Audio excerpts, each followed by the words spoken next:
Nous allons citer quelques-uns. Pour que les gens comprennent, parce que souvent, il y a des confusions.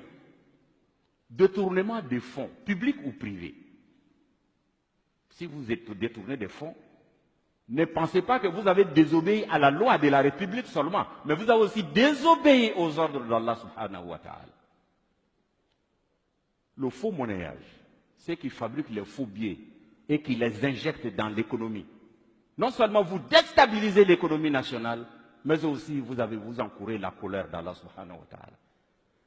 Troisièmement, la manipulation des marchés publics et privés. Vous tous et vous toutes qui avez l'autorité de dire oui ou non pour attribuer un marché.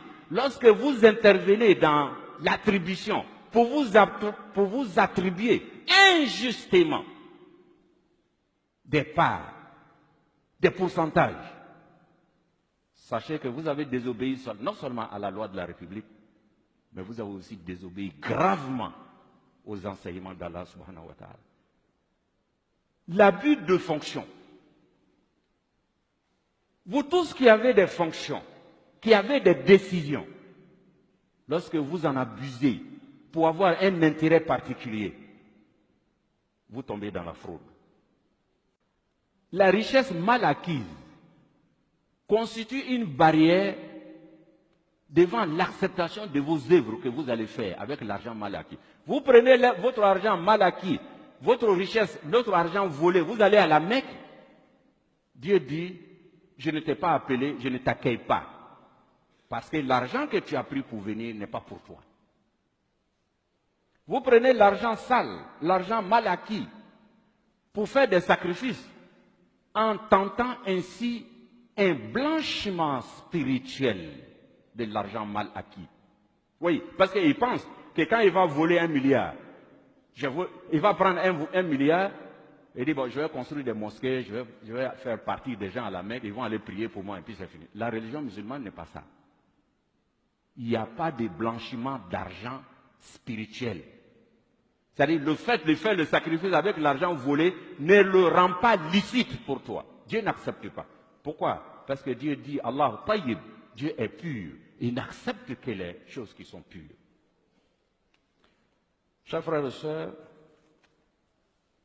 il y a aussi sur le plan spirituel, il y a d'autres éléments. À cause du temps, nous allons, peut-être en d'autres occasions, nous allons revenir sur ces choses si l'occasion nous était donnée.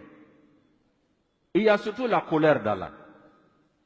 Dieu dit, فَإِن لَمْ تَفْعَلُوا فَأَذَنُوا بِحَرْبٍ مِّنَ اللَّهِ وَرَسُولِهِ.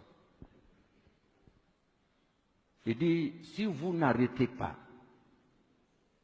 la course à l'enrichissement illicite, sous toutes ses formes, il dit alors recevez une déclaration de guerre de la part d'Allah et de son messager, sallallahu alayhi wa sallam.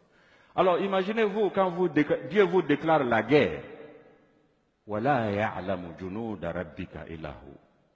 Alors que personne ne connaît les soldats d'Allah, c'est lui seul.